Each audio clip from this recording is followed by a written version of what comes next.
Aproveitar que o nosso convidado chegou, já dá bom dia a ele aqui.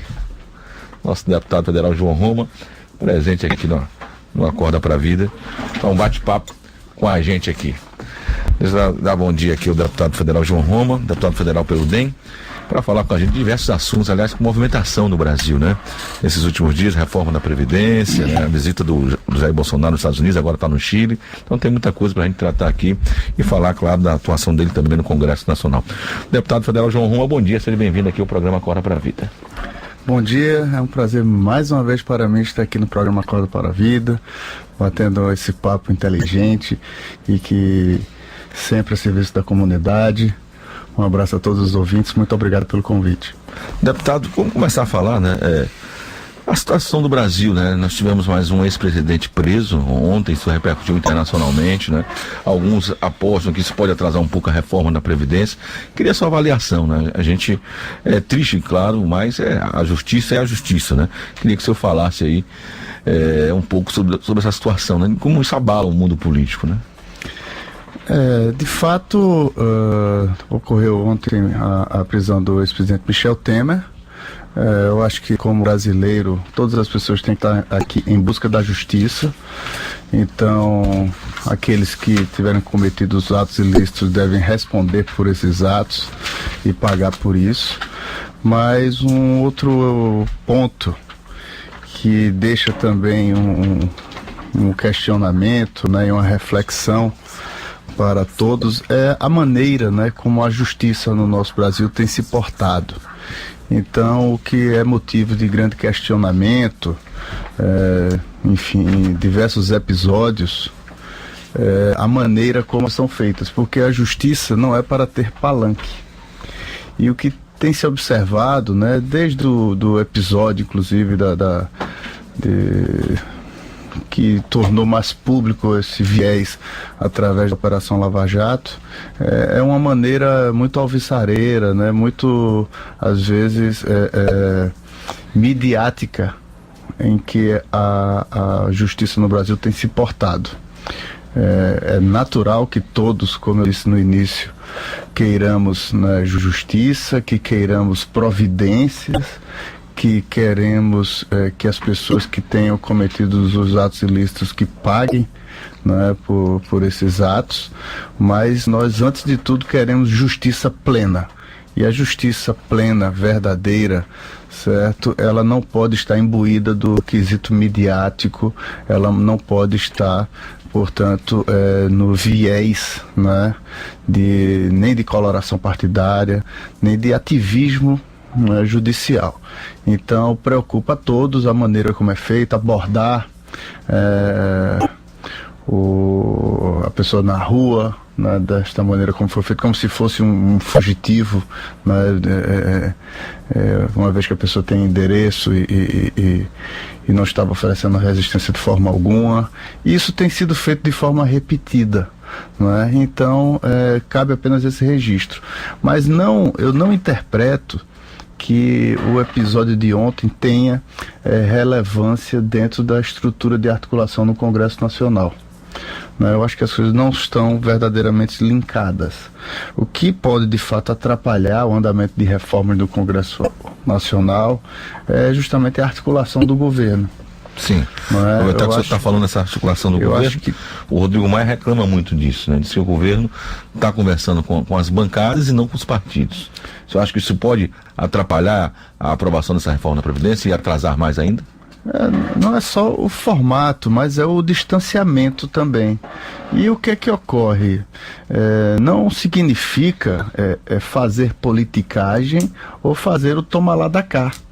Mas é necessário no Brasil, nos Estados Unidos, na Alemanha, na França ou no Japão, que o Congresso, certo, ele está imbuído de poderes legitimados pela população.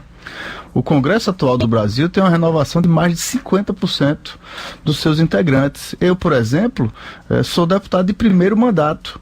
Então toda essa bancada não é, de primeiro mandato, por exemplo, não pode ser penalizada ou receber a pecha como Pelos de outros pessoas que passaram. utilizaram, né, de politicagem, da malversação da vida pública, certo, para criar. Você acha que está faltando circunstâncias no diálogo Brasil. no governo? Então falta o trabalho político efetivo, e é talvez o trabalho mais importante, certo? Eu acho que talvez a população brasileira não tenha depositado em Bolsonaro talvez a expectativa do melhor gestor público do planeta, mas todos colocaram nele a expectativa de alguém que liderasse um processo de transformação no Brasil.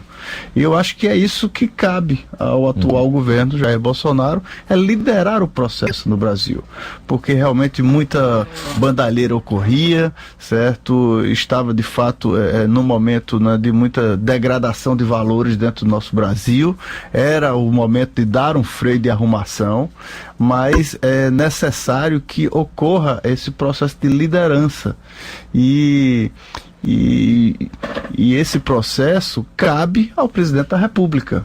Então, o que se observa às vezes é que não há um trabalho direcionado, inclusive de convencimento de propostas, de informação dos quesitos que estão aí por vir, certo? O presidente vai no Congresso e entrega lá a mensagem, mas falta, especialmente na equipe, pessoas capacitadas, não que não haja pessoas capacitadas, mas Tá faltando essa articulação. falta incrementar mais pessoas que possam, certo, de fato, ter esse trabalho, levar informação, melhorar a comunicação.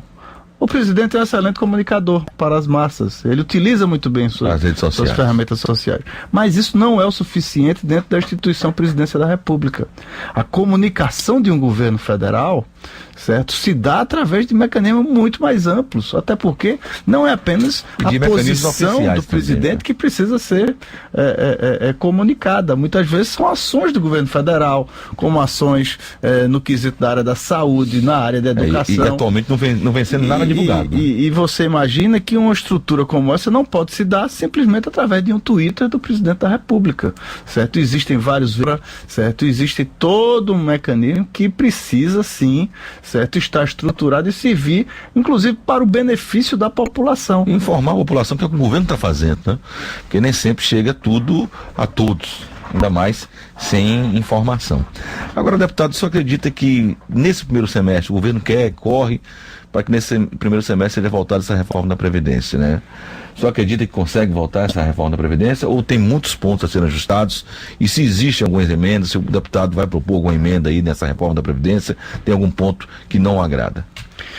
Olha, eu acredito que a população brasileira, de uma forma geral, tem percebido a necessidade de uma reestruturação do Estado brasileiro. Certo? Nós não podemos chegar à estrutura calamitosa que ocorreu na Grécia, em Portugal ou na Espanha. Portugal e Espanha, inclusive, países, de grande estrutura, e que passaram por grande crise ao ponto de, inclusive, não conseguir pagar os salários e a aposentadoria daqueles cidadãos. Então, é muito natural que a população perceba a necessidade do Estado brasileiro se reestruturar. Então, se vê hoje, diferente do passado, que é sim fundamental, certo, o avanço da reforma para o futuro do país. Por outro lado, certo, é necessário não apenas que o governo explique de forma convincente, e aqui cabe um destaque para o secretário Rogério Marinho, que esteve por várias vezes, fazendo reuniões com a bancada e tal, esclarecendo pontos, certo? Como na questão do BPC, que deu um ruído muito grande na televisão, na mídia de uma forma geral, e tem nuances que precisam ser avaliadas. Por exemplo, no quesito do BPC, eles puxam, certo? Com 5 anos, para benefício do cidadão, o auxílio dos R$ 400 que ele está propondo. Pode ser ajustado de 400 para 500, vamos lutar para isso. Mas o interessante é que a pessoa, antes mesmo de atingir os 65 anos de idade, já passa a receber aquele auxílio de R$ 400, que para a maioria, certo? E aí a gente tem que também conversar com a população para saber o que é que a população prefere. Olha, você prefere ficar com 65 anos, esperar até os 65? Ou receber a partir dos 60. Ou, certo, receber uma quantidade menor a partir dos 60 anos. Já serve para comprar um remédio. Talvez muitas pessoas prefiram começar a ter acesso, certo, ao programa. Eu tenho certeza que todos vão querer ter acesso mais cedo. Certo? Modifica quando chega aos 70. Então tem que observar isso tudo e tem que se conversar com a população. Mas para isso é importante, portanto, discutir essas coisas.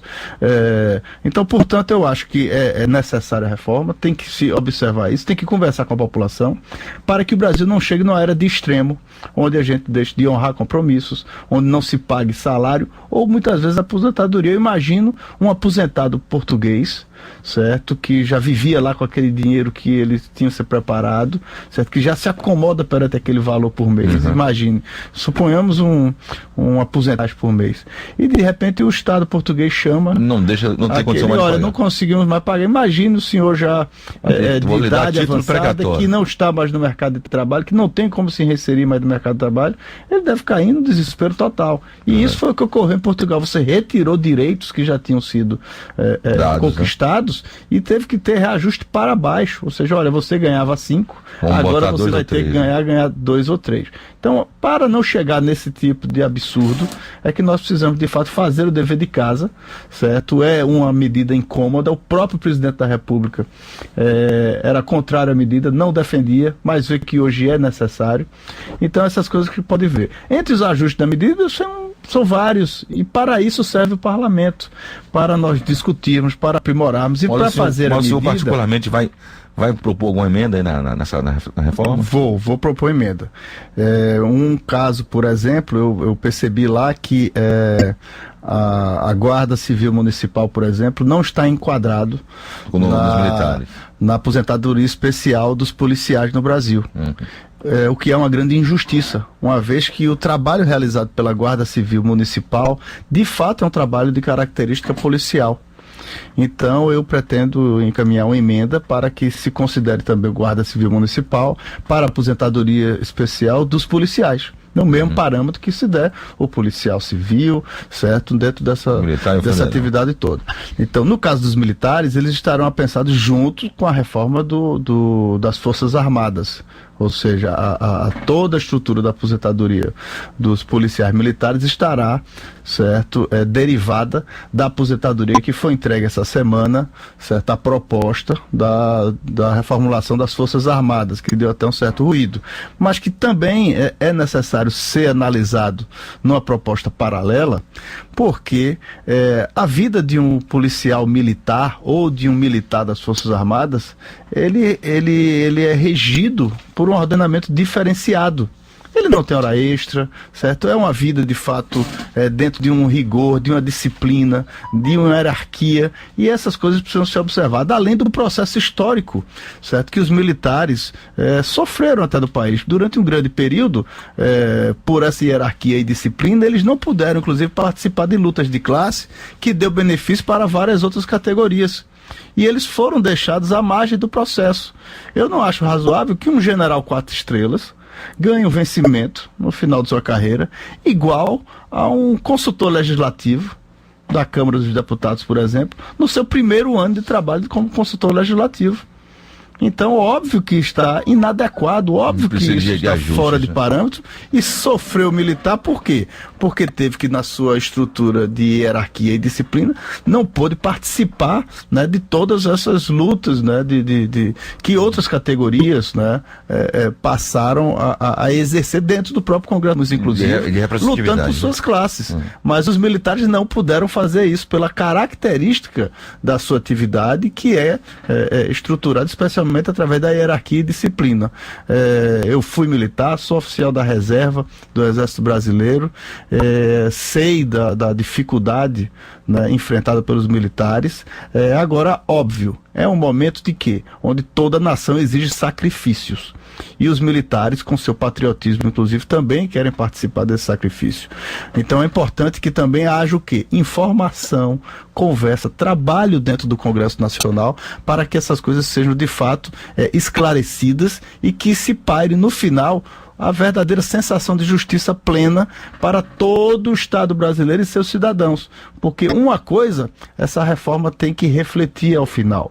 Essa reforma tem que ser uma reforma que precisa, sim, acabar com privilégios, certo? E buscar um Estado mais equânime, onde o cidadão mais sofrido, aquele cidadão que está na área mais periférica, que sente mais a ausência do Estado brasileiro, o cidadão que está numa situação de maior vulnerabilidade, não pode ser através desse cidadão que se comece a mexer em direitos para a reforma. Então é muito importante que a reforma trace essa característica, é importante buscarmos a reestruturação do Estado brasileiro, não digo nem do governo de plantão, mas do Estado brasileiro, que nós estamos tratando nesse momento, não inclusive dessa geração, né? Mas Brasil, para isso é importante que a discussão não seja com esse viés tão político, partidário e ideológico. É muito sintomático do Congresso Nacional que os personagens políticos logo se posicionem. É governo, é oposição, é contra, justamente só por ser contra. Então, como é que um deputado do PT, por exemplo, levanta a voz no Congresso Nacional, ele que defendia a reforma no período de Zé Disseu, no início do governo Lula, eu me recordo, certo? Já no primeiro governo Lula, o próprio Zé Disseu e o presidente Lula procurando à época o senador Antônio Carlos Magalhães, pedindo que eram essenciais para o Brasil. E naquele momento o PT falava em nome do Brasil. E no momento que a oposição muda isso. E no momento que eles não são mais governo, eles simplesmente dizem que não é o caso, que não precisa. Ora, eles sabem que é necessário, certo? Os próprios governadores do PT se reuniram e sabem que para os governos do Estado é até muito mais importante a reforma do que para o governo federal. Então é um momento, eu acho, que descer dos palanques, certo? E buscar justamente aprofundar, certo? Dentro do que é de fato factível e legítimo dentro dessa reforma. Eu espero muito que haja um clima de civilidade, certo? E um raciocínio mais técnico, inclusive, em relação a esses pontos da reforma. Hoje no Brasil, né, está marcado aí diversos atos aí contra a reforma da Previdência. Aqui em Salvador, inclusive, alertar os motoristas na avenida, na Rota do Abacaxi, né, vai haver um ato público lá dos rodoviários e a região deve ficar bloqueada a partir das 9 horas da manhã. Então, quem for circular por lá já evita aí, né, transitar nessa região. 7 horas e 45 minutos. O presidente Jair Bolsonaro esteve nos Estados Unidos com o Donald Trump e fez algumas concessões, né? A base de Alcântara vai poder ser utilizada pelos americanos para emissão de lançamento de mísseis e de satélites, né? E também o cano, como o japonês, o canadense, né? E o australiano não vão ter mais vistos no Brasil, não vão precisar mais de vistos. E em troca não recebemos ainda nada. Eu queria que você fizesse, como deputado federal, uma avaliação, né, dessas atitudes e até que ponto esses acordos com os Estados Unidos podem economicamente favorecer o Brasil. Olha, na política internacional é uma área que eu estou de fato muito preocupado com o andamento das coisas no Brasil. Preocupado porque, ao mesmo tempo que eu não achava cabível a utilização ideológica de esquerda, certo, que ocorreu no último período do governo do PT, certo, eu também não concordo que a solução para isso seja se embutir um viés ideológico de direita dentro da política de relações internacionais do nosso Brasil. O Brasil tem uma tradição internacional louvável, certo? Nós temos um grande respeito internacional, inclusive pela nossa tradição, pelo nosso corpo diplomático, pela nossa forma muitas vezes isenta, certo? E pragmática de atuar na política internacional, certo? De forma onde, inclusive, muitas vezes o Brasil tem tido destaque dentro de todas essas questões. E, além de tudo, é muito importante nós percebermos que o Brasil é um país jovem, como o país americano, certo? E nós somos frutos, sim, de miscigenação e somos frutos, especialmente, de migrantes, certo? Que fundaram e estruturaram o nosso país, certo? Então, nós não somos um país que tem característica racial, certo? Ou, né, de viés teocrático ou ideológico definido desta maneira. Pelo contrário, quando lá no Monte dos Guararapes no século XVII, se juntou lá o índio, o negro e o branco, e ali constituíram um manifesto onde se colocou pela primeira vez a palavra pátria num documento. Ali se fundou, sim, o espírito do Estado brasileiro.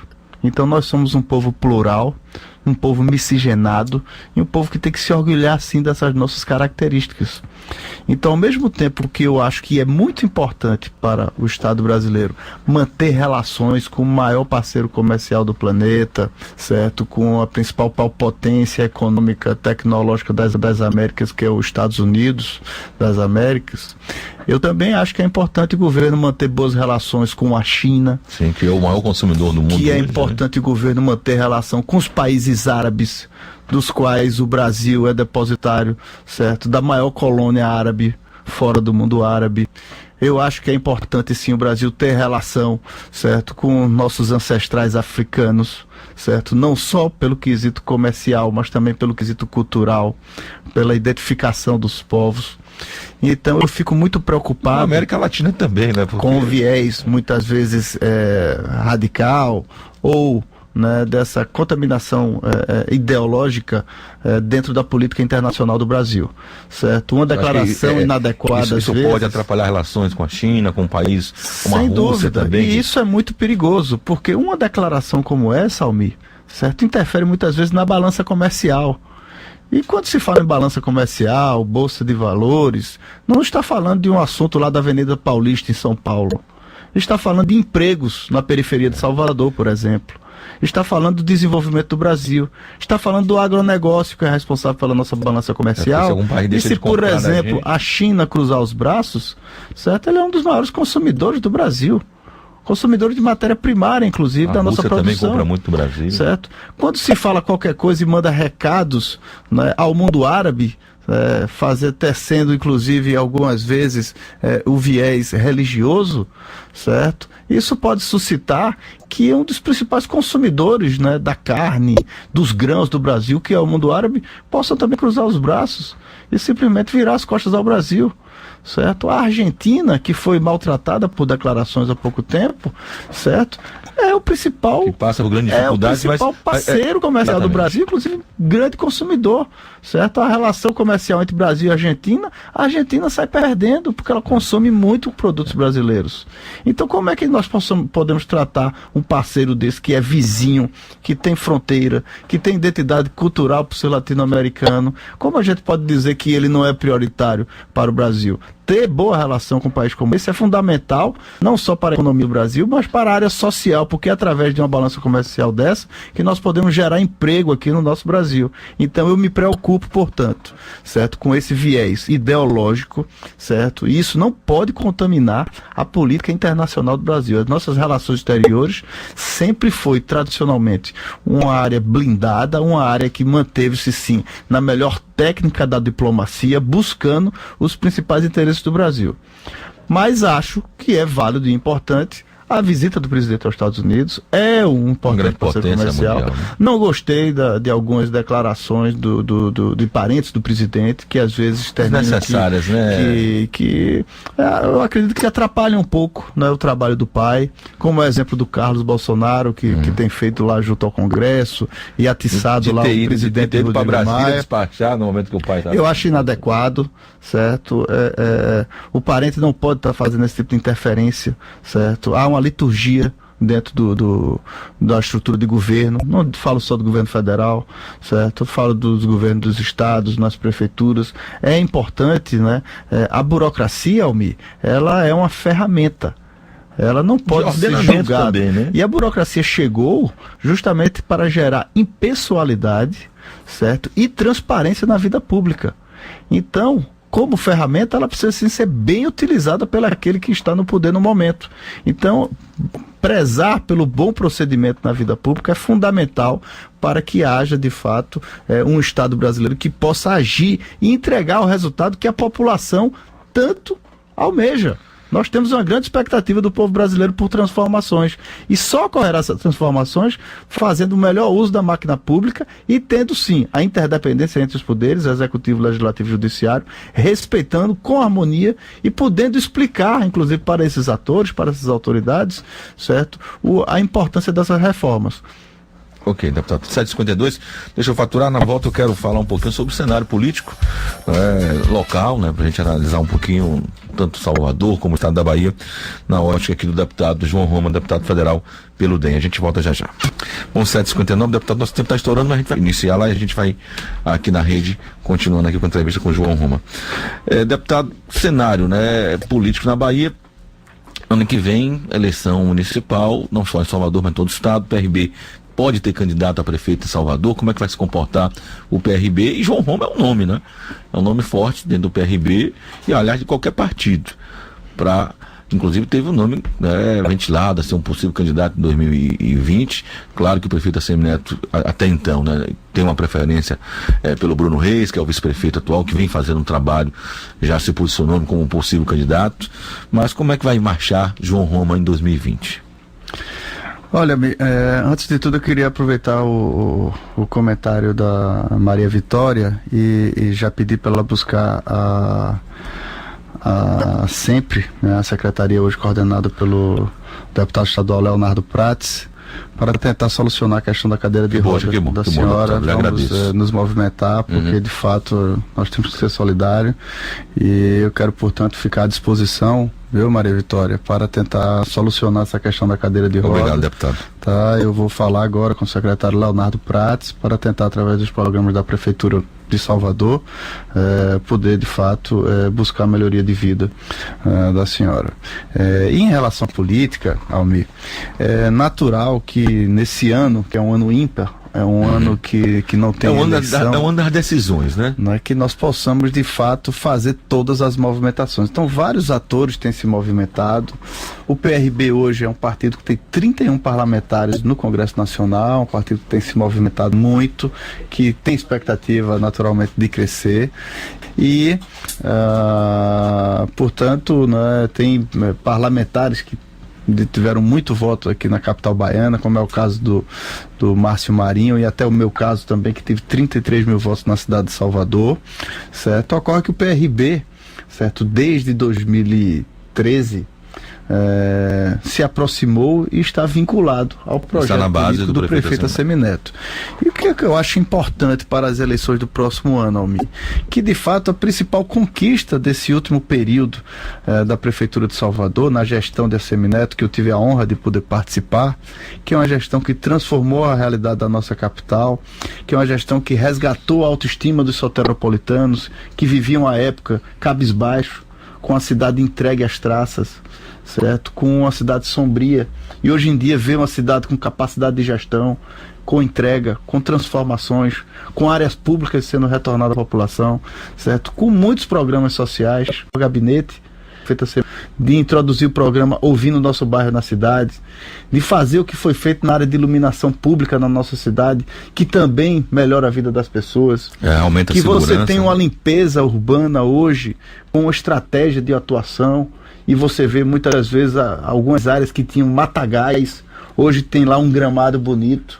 Isso também contribui para melhorar a cidade. Então é esse legado de transformação, esse legado da boa gestão que conseguiu ser implantada nessa capital, que à época dizia-se que não conseguia andar com as próprias pernas, e com a chegada de Assemineto e de sua equipe, conseguimos mostrar para a população que Salvador é sim hoje, não só uma cidade que anda com as próprias pernas, mas a primeira capital do Brasil, é destaque hoje no cenário nacional. Hoje o prefeito Assemineto está em Curitiba, no Paraná, participando de um evento de Smart City, e tem feito a divulgação dos avanços que nós conseguimos fazer em Salvador.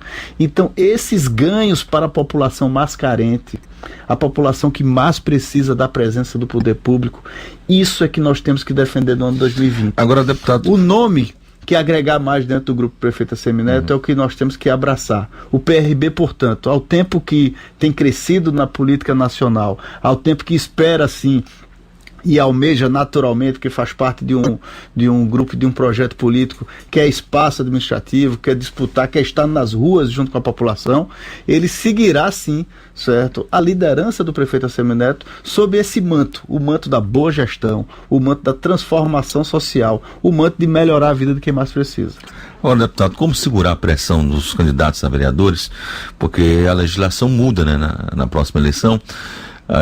não vai poder mais ter coligação na majoritária e os partidos vão marchar sozinhos para elegerem aí os seus representantes, os seus vereadores.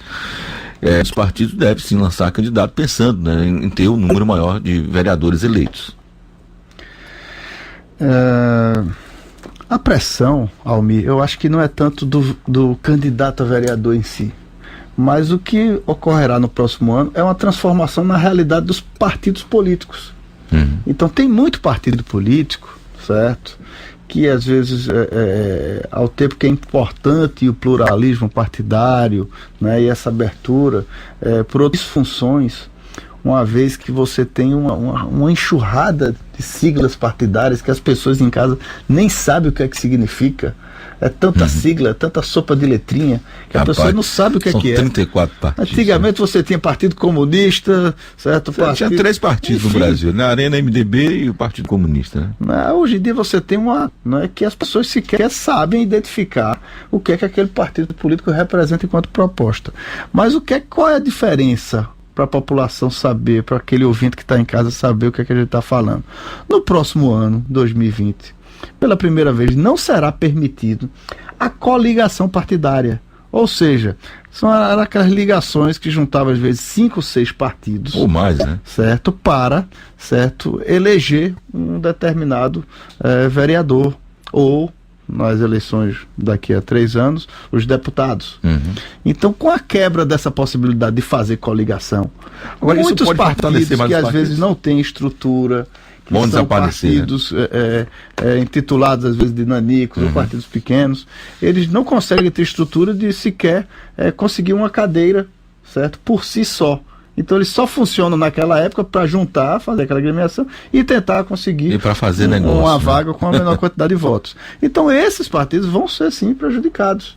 Certo? E o que é importante? Buscarmos a verdadeira política, buscar realmente quais são aqueles vetores de força. Uma cidade como Salvador, portanto, não terá aquela quantidade imensa de siglas partidárias que estarão presentes nas eleições. Por quê? Em muitos casos as pessoas vão perceber que apenas os partidos mais estruturados, e eu não digo os maiores partidos, eu estou falando dos partidos mais estruturados, aqueles que de fato façam trabalho partidário adequado, que tenham organicidade, certo? Que reúnam uma quantidade grande, certo, de adeptos, esses sim poderão apresentar chapa. Porque aquele que não tiver realmente uma chapa consistente, certo, o próprio candidato daquele partido vai escapar e vai logo para um outro partido que será mais viável a sua eleição. Então essa é a transformação no mundo da política. Pode haver um fortalecimento dos partidos, né? Que ocorrerá no ano de 2020 e, consequentemente, nas próximas eleições. O que eu acredito que é uma coisa positiva para o Brasil. Porque às vezes você vota num candidato de um determinado partido e termina elegendo um candidato de outro partido. Verdade. E dá uma confusão na cabeça das pessoas isso. Então acho que é pertinente e apropriado, ou seja, essa impossibilidade de coligação proporcional entre os partidos, certo? E isso vai sim impulsionar uma grande transformação para o próximo ano e que não vai, digamos, atrapalhar as candidaturas, mas sim vai ser uma mudança dos partidos políticos. Mas eu acho que isso no fim será saudável para a política brasileira. Ok, deputado, quero lhe agradecer.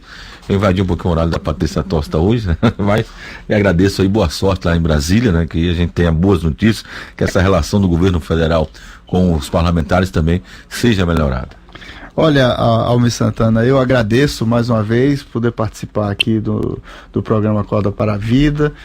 Fico muito feliz de estar nesse bate-papo tão esclarecedor para a população baiana. Sei que todos os nossos ouvintes aqui têm uma grande preocupação com o futuro do nosso Brasil. Eu estou lá em Brasília justamente fazendo o que eu comentei durante o período eleitoral. Eu fiz uma candidatura sem fazer sequer uma promessa, mas eu coloquei a minha forma de agir na vida pública. E eu fico muito feliz de em Brasília poder realmente ser a voz de muitos daqueles que me encorajaram, que referendaram, né, o meu nome, que votaram também no deputado federal João Roma, certo? Por reconhecer não só os avanços da gestão do prefeito Assemineto, mas por essa nova forma de fazer política, uma política de proximidade, uma política que tem sim o foco na melhoria de vida daqueles que mais precisam. Então eu quero me colocar à sua disposição, inclusive no Congresso Nacional, de toda a comunidade católica, inclusive. Na semana passada fizemos um pronunciamento lá, referendando inclusive a campanha da fraternidade, onde eu ressaltei o nome do nosso arcebispo, Dom Murilo Krieger, e de diversos outros personagens, né, do mundo eclesiástico baiano, como da sociedade em geral, porque eu ressaltei lá que a campanha da fraternidade não era campanha direcionada apenas para a comunidade católica, mas para toda a população brasileira. Com certeza, que precisa nesse momento justamente olhar para si, olhar no fundo do seu coração e saber que tem pessoas que passam por situações mais calamitosas, mais necessitadas do que cada um vive. Cada um tem sua cruz, mas é muito importante a gente poder ajudar o nosso irmão. Então eu fiz esse pronunciamento em relação à campanha da fraternidade e quero me colocar à disposição no Congresso Nacional, não só para a Rádio Excelsior, certo? Mas para toda a comunidade, para que a gente possa estar em sintonia com